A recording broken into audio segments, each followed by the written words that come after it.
Hello, this is Angela with Parker's Permaculture. I had plans to make a different video today, but the weather is not going to cooperate. So I have a list of subjects that I feel are really important to share with you all and for us to understand in order to have good permaculture and in order to push towards sustainability. And I'm kind of keeping those in the back and in reserve until there's inclement weather and I can't make a garden video. So today is the perfect opportunity to break out one of those topics. Now, I recently mentioned the concept of the scale of permanence in one of my videos, and I got a lot of feedback that people would like me to cover that in detail, and so I will do that. Not today, but it's going to be coming soon. Next, probably crummy day. Today I want to talk about food security because a big part of permaculture is building sustainable food systems, building equitable food systems. And we can't do that without understanding what food security is and what goes into building food security. So let's talk about that today. I'm going to break it down into 3 parts for you. And once we work through those 3 parts, I think we'll have a greater understanding of what food security means and how we can, as a society and as a species, work toward it. So the first step is, let's talk about, wow, I'm really glad that I didn't make a gardening video right now. It is dumping. Okay, so let's break it down into 3 parts. To understand food security, we first have to understand food sovereignty, food access, and food use. So let's talk about each of those individually, and I think that will help us gain a better understanding of what food security actually is and how we actually work toward it. So let's start with food sovereignty.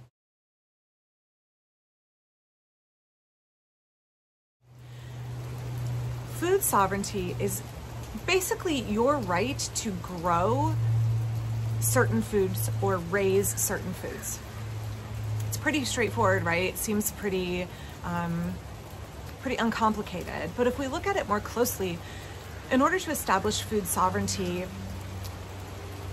we need to remove some barriers that a lot of people experience. So some things that are a threat or a barrier to food sovereignty are things like patenting food crops, like Monsanto does.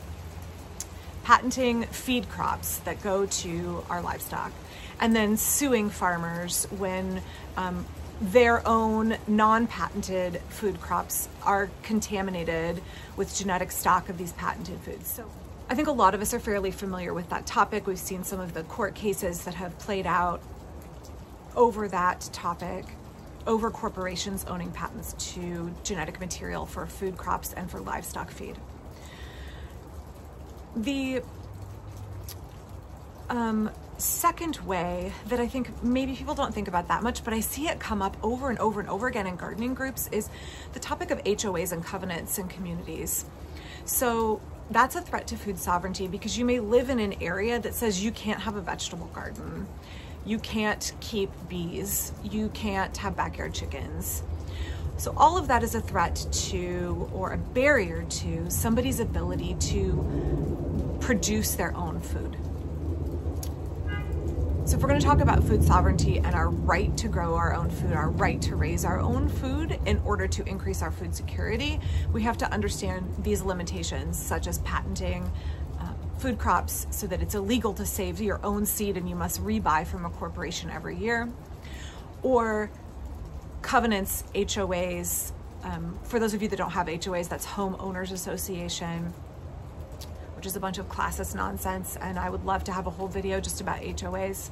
Obviously, I bought a home in a place without an HOA. I would never live somewhere where there was one, or somebody would tell me what I can and can't grow in my backyard or my front yard and limit my own food sovereignty. I would never participate in that, but I realize some people have no choice but to rent or own in an area with an HOA or a covenant. Understanding that these barriers exist, in order to push toward a sustainable society, we need to work at removing those barriers. We need to work at removing those threats to our food sovereignty. The second one that I want to talk about now is food access.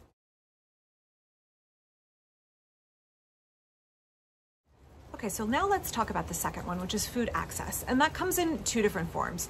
One is a lack of access to seeds and plant starts and livestock to grow and raise your own food. And then there is a lack of purchasing food in the store, lack of access to purchasing food in the store. A huge barrier to food access is poverty for both of these things.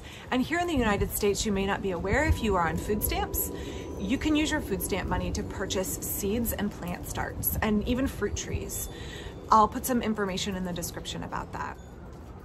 Another part of food access, or a barrier to food access, is not just poverty, but also the systems of distribution in place. And this is where we need to look at holistic design and placemaking. I would love to make videos on those later, where we are taking into account not only the farmers and the grocery stores, but the greater food distribution system and how we position food access within communities. And in the last 5 or 10 years, the notion of food deserts, this concept of a food desert, has really risen in the public consciousness. So when we have inequitable food distribution, when we have communities where the grocery stores have gone out of business and the only places to access food are convenience stores or nowhere, or you have to have a long bus ride to get food because you live somewhere where it's either incredibly rural or it's somewhere urban that maybe struggles with poverty and struggles with urban flight, right? Abandonment of urban areas, businesses fleeing those areas. That really causes a problem for food access because there simply isn't food distributed to the communities. You may have the funds, you may not struggle with poverty, so you may have the funds to purchase food, but it's not accessible where you live.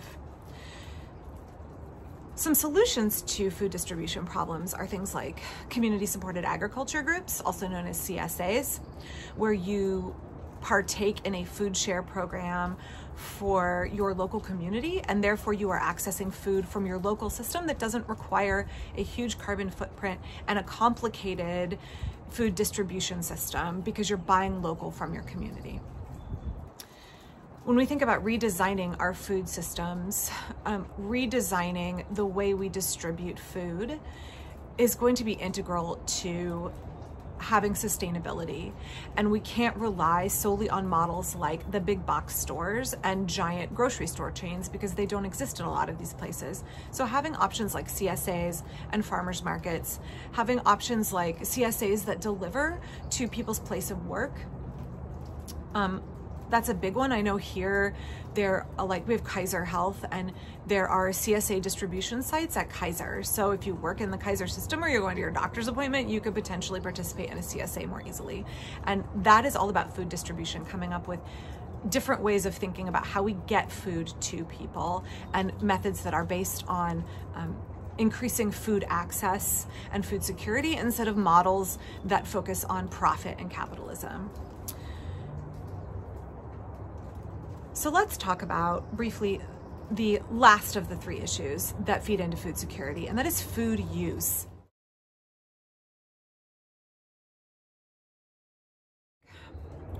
In working to understand food security, we need to look at food sovereignty, food access, and now food use. You can think of food use as quality and quantity. So not only the quantity of food people have access to, again, poverty becomes a limiting factor in having access to sufficient nutrition, but also the quality of the food. And this is where it can become kind of a contentious issue. I often use the hashtag on Instagram, real food, and that ticks off some of my friends who say some food is not fake and some food is not real. And how that is a classist notion and often a racist notion. And I think that's important to look at that because placing a value on food and seeing some foods as superior to others can be problematic, especially in places where people don't have access to nutrient-dense food. But I think there is a significant difference between highly processed and convenience foods and foods that are cheap and foods that are nutrient-dense and feed your body. So the quality of food is a significant factor and is important. And for me, I feel like, you're welcome to disagree with me in the comments, but I feel like if we talk about real food versus fake food, or quality food versus low quality food, why is it that high quality nutrient dense food is not accessible to people in economically marginalized groups and people of color? Because those communities and those individuals in our communities deserve access to high quality real food that feeds their bodies and improves their health. And often, as we talked about in the last step, food distribution makes it so that those kinds of foods are not distributed into those locations where those folks are much more likely to purchase their food and participate in the economic structure of buying food, right?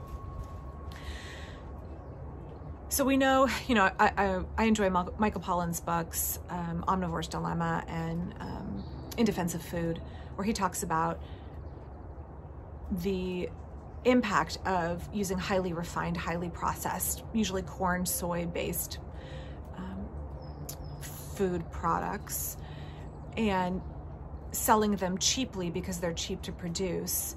And so therefore making those accessible to lower socioeconomic groups, and how that has a real impact on health and nutrition. So for me, if we're going to address the systemic racism and classism that exists in our food distribution system, I think it's really important that we address the quality of food and the nutrient value of food, and that we don't shut it down when people want to talk about highly processed, nutrient poor food versus nutrient dense food that's nourishing to the body and improves our health. And let's be intellectually honest about talking about how the quality of the food that we consume, food is not just fuel. The quality of the food that we consume impacts our health and our mental health and our physical health. And we are doing a disservice to underrepresented communities if we don't address that head on. If we say, you can't say that there's different kinds of food and different qualities of food, we're doing a disservice to those communities. So for me, even though some of my friends may disagree, I think it's important to talk about that, because I think marginalized communities deserve access to the same nutrient dense, safely grown, nourishing foods that I have access to. If we're talking about safely grown food use, in the production of food, the use of pesticides and herbicides and fungicides, and how those are either drawn up into the tissues or coat the food that we consume. And antibiotic usage. How those are ingrained into the food that we use, embedded in the food that we use, and how that impacts our health as well. So when we talk about food use, using and utilizing organically grown foods that don't contain harmful antibiotics and pesticides and herbicides and fungicides, and how using those and having access to nutrient dense food is significantly impactful on people's health. And when I say nutrient dense food, I mean when we grow foods that are grown using sustainable and regenerative methods, where we feed the soil, so the soil is higher in mineral content and nutrition, and our plants can uptake that. And we don't use inorganic salt fertilizers that cause our plants to swell with water and become less nutrient dense. So when we talk about food use, talking about what kinds of food we are utilizing and how we are preparing them is important. Okay, so I hope that helps give you a look at how food sovereignty, food access, food use all feed in together. And when we look at them as a whole picture, we get an understanding of what food security is. And if we are looking at building a regenerative society, regenerative communities, regenerative food systems that focus on feeding people high quality, nutritious food in a sustainable way instead of focusing on profit and consumption, we're gonna have to make some drastic changes to our entrenched systems that we have been utilizing since the 1950s. Again, CSAs, farmers markets, local food communities are slowly making those changes, but they aren't particularly accessible to a large portion of the population, particularly incredibly rural and incredibly urban communities. Things like WIC, where you can, women, infant, and children subsidies, where you can use your WIC vouchers at the farmer's market to interact and purchase locally grown sustainable food, is a great first step. Being able to use your food stamps, if you have those, to purchase plant starts and seeds, and also purchase higher quality food is a great first step. So if you have thoughts about food security and how food sovereignty, access, and use play into increasing our food security, I would love to hear about it in the comments. If we really value good permaculture, we want food security for us as individuals and for all people. So addressing those food systems at their core and having better design can help improve the quality of life for all people, and also help create a set of circumstances under which we are not stripping the planet and depleting the planet in order to feed ourselves. So thanks for watching. If you enjoyed this video, please give it a thumbs up. Please consider sharing with your friends or liking. Check out my Patreon. All of those things make a big difference for me and help me continue to make more and more videos. I'll be back soon, hopefully from my front yard, showing y'all some of my plants and some of the things I'm doing in my garden this time of year. Hopefully the rain will pass, and I will get to that tomorrow. Thanks again.